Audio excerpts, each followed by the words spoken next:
then to another episode of Off the Leash, brought to you by the Racing Post in association with Premier Greyhound Racing. And the weather wreaked havoc last week. More on that very, very shortly. But once again, we're in open class company. Open race correspondent at the Racing Post, Tony Bullen, joins us. Tony, how are you? What have you been up to? Yeah, not a lot, mate. Wrapping up warm and central eating on all day long. That's what I've been doing for the last couple of weeks. But it's just started to turn now in our favour. It's just started to warm up a little bit. So hopefully the racing will be red hot. Well, hopefully we can find a few winners to warm you up as well. Right, you're of course here on the Racing Post YouTube channel. Join us, or you're on Facebook following us. Do remember to drop a comment in below. Thank you to everyone who's getting involved in the shows. Remember to like and subscribe as well to the channel. We're here every week, every Wednesday. We've got golf for you on a Tuesday with a sweet spot. We've got football for you on a Thursday with the assist. But Wednesday's where it's at. We're off the leash. We're talking all things Greyhound racing. Right, as I mentioned, the weather last week played havoc. So we previewed Central Park semi-finals of the £12,500 Arcs Azarich last week's show. We're not going to touch on that again, but the semi-finals are rescheduled for this Saturday night. So if you want a preview of that, check out last week's show. We'll drop a link in the description to last week's show as well. Our views have stayed the same. I can promise you that. All the runners are the same in those three semi-finals as well. So check out that for Saturday night's action. We're going to focus on Friday night at Romford. The £10,000 Coral Essex Vase got underway. We've got 6 first-round heats, 3 semi-finals to preview, and we'll bring you the best bets as well. Should we jump straight in, Tony? Might as well, mate. Okay, right, let's kick off then with a heat number 1 on Friday night. Lively Lauren in trap 4 was our winner here. She needed to be lively from the boxes in the black vest, and she did exactly that. 35.09 was the winning time here. 4-2-3, Elite Albert and Fabulous Sonique. All about the start here, Tone. Yeah, she's been a tremendous servant of connections, Dave, over various distances. She's had her setbacks in recent times, but she's always one of those bitches that's gone well fresh, and she's shown that bit of urgency at the boxes, which she needed to do from the middle slot. And I thought it was a pleasing effort, considering, like, as I say, she hasn't had a lot of racing in recent months. So I think connections would be delighted. She's certainly going to strip a lot fitter. And you know the distance isn't an issue either. I mean, Fabulous Sonique didn't lose anything in defeat. Romford tends to bring out the best in her. But Lively Lauren on the bunny is always a formidable opponent. Yeah, I mean, I'm sure Connections would just like to see some sort of draw towards the insider. She's had some horrific draws when in competitions. It'd be very classy over 4 and 6 pens. All on the start there, and I think it's probably going to be all on the start in the semi-finals as well. But we'll get on to that. Let's get on to heat number 2 then. We didn't have to wait long to see the anti-post favourite here, looking to land the Romford Triple Crown, of course. New destiny for champion trainer Mark Wallace. Went in trap 4, 34.67. Set the standard here. Good style. Newcastle Raider, Ballymac Lineout in trap 1, and Golden Palace in trap 2. Yeah, she's got it all, Dave. I mean, she was always going to be destined to become a star on the staying steam, even when we saw her run as a pup. And boy, she got a bit between her teeth at Romford. I mean, she needed to look sprightly from the middle draw, but she's got it all. She doesn't need to lead from the get-go. She can come from just off the pace, but when she does this, all you're looking at is the distance and the clock, because she just gets into a rhythm and doesn't relent at any stage. I mean, Ballymac Lineout has been beaten 5.5 lengths, and he's a decent dog in his own right, so it just tells you how good, when everything clicks, how fast she is. Yeah, frightening thought as well. Thoughts of trainer Mark Wallace heading into this competition is that she'll probably need the run in the first round. That's how we like to bring her into competitions. She set the standard at 34.67, so ominous for rivals there. She's the anti-post jolly.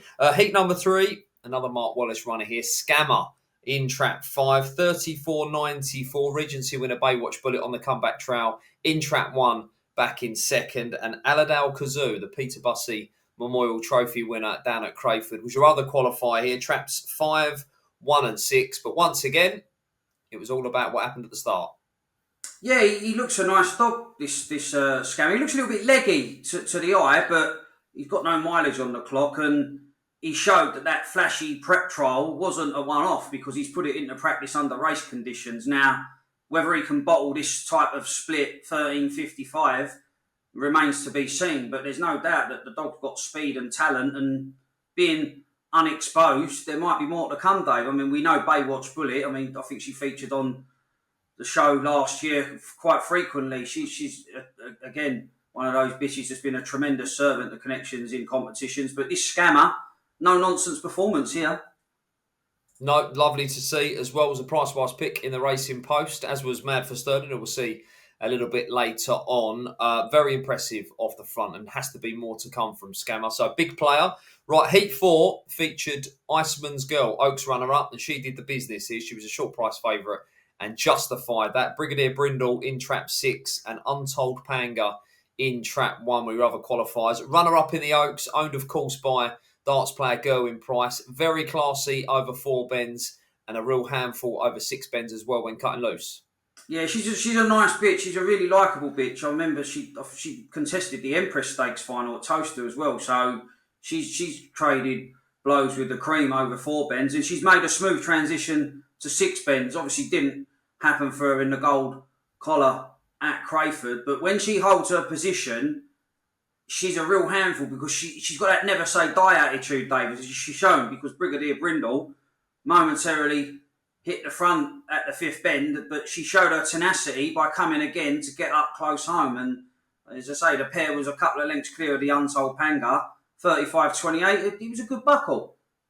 Yeah, good time, that one. Good effort from Iceman's Girl. Right, this was, for me, raced the round. This was an incredible run from Mad for Sterling. Not the fastest on the clock, but an incredible run. 35.14 here. Now, Imes of Sydney, runner-up in this event last year. Winner of the gold collar over the 540 at Crayford. Broke the track record there as well. He led, and you would have expected it to be race over, Tony, but that wasn't the case. A hell of a run from the winner. Yeah, well, I mean, Iams of Sydney did everything that he needed to do. Soon put the pace to the race, and he destroyed the opposition in the gold collar. He's reached the finals of the Champion Stakes over course and distance. He's broke the 35-second barrier for fun at Romford, so it was some effort from Mad for Sterling. But he is a real crowd pleaser, this dog, Dave, because it's not easy to do what he does at Romford for any dog really to come from off the pace. When you've got 3 or 4 dogs in front of you, it's not only about can you finish, it's finding a route past. And to do what he's done here was a tremendous run. Even the runner-up, I mean, he's run his race, but he's as strong as an ox, the Mad for Sterling, when he's got daylight. Yeah, I think it's going to be really hard to keep out the frame, which is why I put him up each way. I think his kennel mate, New Destiny, and some of the others that might get away from him early doors, he's just going to run him off of his feet early doors and probably be beyond recall. But I think it's going to take something drastic to keep him out of the frame. Yeah, a scrappy race suits him. I mean, ideally, you want him in a race where they're all 13.50 sectional dogs, because by the time they've sorted themselves out, he's going to be running on through beaten rivals late.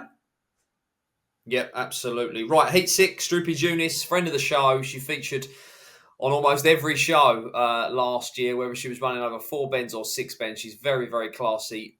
Brilliant game competition bitch, this one. And 34.94 the winning time here. Really nice effort in the blue jacket. New in Cloud in 5. Ballymac Camilla, another Newcastle raider for Jimmy Fennick in trap 4, your other qualifier. But a class act off the front here.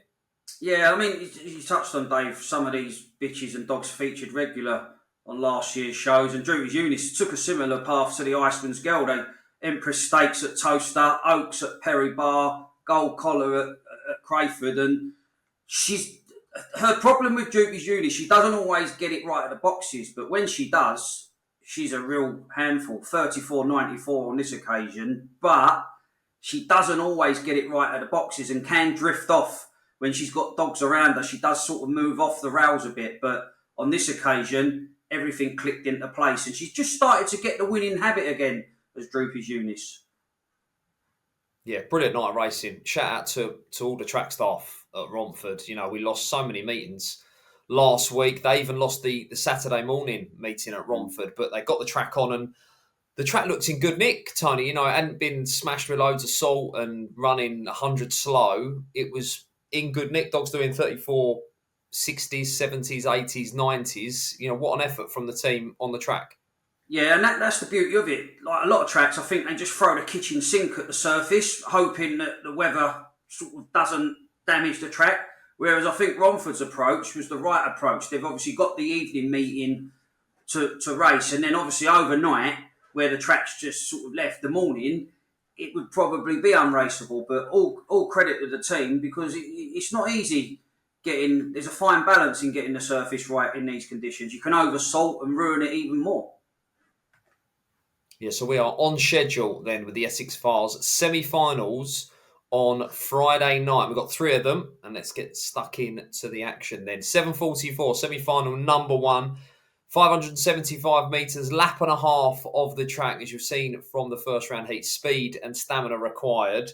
Iceman's Girl on the inside here, 15-8. Baywatch Bullet 5-1. Golden Palace 11-2. Iams of Sydney 15-8. New in Cloud in track 5, 13-2. Aladale Kazoo, the only wide here at 12-1. Shout out to the sponsors who were very quick out the boxes to price up the semi-finals. Who'd you like here? It's 15-8 joint favourites. Tricky draw for Iams of Sydney. Yeah, on that basis, I'm with Iceman's Girl, who I think the inside draw will be favourable, helpful rather than a hindrance for me, Dave. I think she can hold her position on the inside. Hopefully, she wins the sprint leg, because if she does, you see how game she is. Even when challenged, she comes again. I mean, was beaten behind Golden Palace the previous week, but even then lost nothing in defeat, was gutsy. So just purely on the draw, if it would have been Iams of Sydney in 1, I would have been with Iams of Sydney, but I think Iceman's Girl just gives her the edge, track 1. Yeah, that inside racing line, I think, is going to prove crucial as well. So 2 votes for Iceman's Girl in semi-final number 1 on Friday night. Second semi-final, Droopy's Eunice in track 1 at 5-2. Fabulous Sneak 3-1. Jeopardy Jasmine 33s. Ballymac line out 9-2. Mad for Sterling 100-30. Brigadier Brindle 3-1. Very, very competitive race, this one. This is the 801 at Romford on Friday night. Who'd you like? Again, I'm with Droopy's Eunice. I think track 1 will be the best place to be here. I mean, Fabulous Sonic really does thrive on her racing at Romford, and if she could beat Droopy's Eunice to the punch, then the scales would probably tip in her favour. But the thing with the Droopy's Eunice, I think she'll take Fabulous, if they trap level, Droopy's Eunice will take Fabulous Sonic where she wants to go rather than the other way round. And when she's on the skin, sub 35 seconds at Romford, Dave, if she can produce what she did in the first round, then I think she books her place in the final. Well, we're going to differ here, because I think Fabulous Sonic might just bustle up Droopy's Eunice early doors, and it could get a little bit messy. So I'm going to look to the outside, and I'm going to look to Mad for Sterling to pick up the pieces. Maybe I'm just hopeful rather than confident that he's going to get to the final for the each-way money. But I think there's a speed duel on the inside here, and they might just set it up for him to weave a way through and pounce late to score. So Mad for Sterling for me there. But Tony going with Droopy's Eunice. So 2 track 1s for Tony. I'm assuming it's going to be 3 track 1s as well, because we get to semi-final number 3, 8-19, a lovely draw for New Destiny on the inside of the red jacket. 4-9, Untold Panga, Coronation Cup third, 9-1, Elite Albert 33-1, Lively Lauren, another tricky draw out in track 4, 13-2, Ballymac Camilla 20s. Decent draw for Scammer, I think, here out in trap 6, 7-2. But she's going to be very hard to beat here, isn't she? Yeah, I think the punters layers will be seeing red, should I say, with the track 1s in these 3 semi-finals, Dave. And New Destiny, I mean, she was a warm anti-post favourite, and I just think she's impossible to oppose. I mean, Scammer obviously still falls into the unknown quantity category, but is he really ready to go toe-to-toe with his kennel mate at this stage of his career, especially if she bosses the inside, which I think she'll turn no worse than second or third by the third bend. And then now you're talking, well, Scammer going to probably have to produce that 34.62 trial when the track was a bit quick. So everything points to New Destiny booking her place in the final and going to that historical trilogy. Yeah, it'd be an unbelievable effort to land the Triple Crown like that would be remarkable. But yeah, I'm not going to try and reinvent the wheel in this third semi-final. I think New Destiny will get the job done. Any outright views? I mean, we're in good shape. I think I put up New Destiny each way. I put up Mad for Sterling each way. You put up New Destiny. all those prices from last week are a distant memory. She's top price, 13 to 8, genuinely quite a bit shorter than that. Any angle in, Tony, at all? No, I'd stick, Dave. I said to you last week, I was looking for something at a big price, and I think you found the right dog, sort of the each way side of it, because the runner on type of dog, the running through the beaten rivals type of dog. But I would stick, as I say, I think New Destiny, she's going to win. She's a bitch that wins her races really well. None of these can really do 34, 60s and 50s like she can. And the thing is as well, she don't need to be off the front, so everything just points to New Destiny once again, I'm afraid. Yeah, well, listen, she's going to take some stopping, that's for sure, particularly if she keeps getting a favourable inside draw like she's got on Friday night. Right, before we get to the best bets, got a couple of comments from YouTube last week. First one was from Richard. He says, great show, gents. You was missed over the Christmas period, so good to have you back. Get your thoughts on this one, Tony. He says, Droopy's Flair. I'll eat my hat if she doesn't win a Cat 1 this year. Whether it's one, not sure, but the acceleration at 550 metres plus is astounding. Trackcraft, not so sure, but she's only a pup. Pour Away, which stands out alarmingly in A2 company at Sheffield, but in staying company, something else. I think she could run down Garfinny Blaze in the right circumstances. Well, she certainly look at the litter, the entire litter clearly look sensational. Sheffield, you can forgive dogs like 4 bends at Sheffield. She's going to get stuck in a pocket a lot of the time. So I think when she goes to these more galloping type of tracks, she's going to play to her strength because, as the person that left that comment says, when she sees daylight and after 500 metres plus, she's really in full flight, and that's what's going to play to her strength. So yeah, I wouldn't disagree with that. I mean, I don't think you'd be getting a big price if you ask one of the bookmakers for her to win a Cat 1, because there's going to be quite a few bites of the cherry if she stays out of season and sound, Dave. Yeah, I like her already for the St Ledger. The 7-10, some sort of draw on the inside, because I think she's going to struggle for a run on Saturday night. Again, if you want our thoughts on the Cesare Rich, we previewed the semi-finals in last week's show, but she's out in track 5. I just hope for a clear run. And yeah, I think a staying star has been born, so I'd agree with you there, Richard, and we look forward to see her embarking on this staying career and big things ahead, I'm sure. Right, Robert has also been in touch. Please, gentlemen, can someone forward me the link to the Racing Post Grounds WhatsApp feed? I've changed my phone. It's no longer on there. Great work, guys. Well, we'll bang that in the description, but an incredible number of people ask for that. Check out our socials as well, X and on Facebook. The link's regularly posted on there. It's the place to be. Fastest place to get replays, form, latest news, tips. Everything is on there. So, Robert, it will be in the description. I can make sure of that. Right. Shall we get to it then? This week's best bets, Tony. Central Park was off last week, so both tips last week were void. Unfortunately, mine's not running again. Yours is, but in a different. I think it was with Blue Jig Baron, who's now in a different race. Southfield Daisy is not even on the card, I don't think. So we dust ourselves down. We go again. This week's best bets. Anywhere you like. Where are we off to?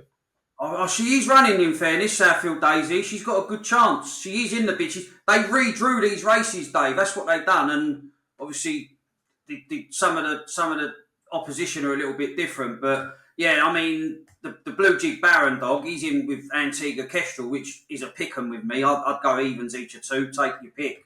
But I'm going to go back to the Cesarewitch. I'm going to go for the second semi-final now. Breton Molly. I think the fact that she's in track 4 is the reason you're getting around 6-4, 13-8 about her. I think she clears the inside. There's not a lot of her Champions Girls devoid, head counts devoid. Unanimous Madam.